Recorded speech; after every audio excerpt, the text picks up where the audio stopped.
तर आपल्या इथं आलेलं होतं आज बँड, तर माहिती नव्हतं की आज लय मोठा लफडा होणार आहे. तर नमस्कार मित्रांनो, मी वासू चव्हाण, तुमचं स्वागत आहे डेली व्लॉग सिरीज नंबर 5. मग काय नेहमीप्रमाणे रेडी झालो आणि निघालो दुकानासाठी. तितक्यात बघितलं तर वालू गेम खेळत होता. मग काय त्याचा गेम प्ले बघितला, ते बघून वाटलं की लय बकवास खेळतोय, चला निघूयात मग दुकानासाठी. पहिली मी गाडी पुसली, निघालो दुकानासाठी. जाता जाता विचार केला की आपल्याला आपली जयंती ती सेवालाल महाराज तर आपलं काहीतरी गाणं करायचं. तितक्यात आज आपण कमवूयात पैसे, मग करूयात गाणं. मग दुकानावर गाडी लावली. मग काय 1-1.5 तास दुकानावर टाइमपास केला. तितक्यात एका कस्टमरचा कॉल आला होता की त्याचं घर लॉक झालेलं होतं. मग काय निघालो त्याच्या कस्टमरच्या घरासाठी. मग काय तिथं गेल्यानंतर कळालं की त्याचं घराची चाबी न बनवतो त्याच्या गाडीची बनवायची होती. मग काय चाबी बनवल्यानंतर ठरल्याप्रमाणे त्यांनी मला दिले 1000 रुपये. मग तितक्यात पप्पांचा फोन आला की तू निघून जा वासू म्हणे घरी. तर निघालो घरात. आपल्या मित्राचा कॉल आलेला की आपल्या मित्राच्या बहिणीची हळद आहे, तर तिथं जाऊयात आपण आज बँड बघायला. मग काय चहा पिली.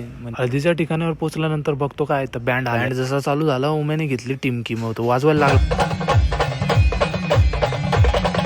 तिथून थोडा नाचलो गालो, एन्जॉय केला आणि मग निघालो घरासाठी. हा व्लॉग आवडला असेल तर लाईक, कमेंट, शेअर आणि सबस्क्राईब करायला विसरू नका. वासू चव्हाण व्लॉग. भेटूयात पुढच्या व्लॉग मध्ये.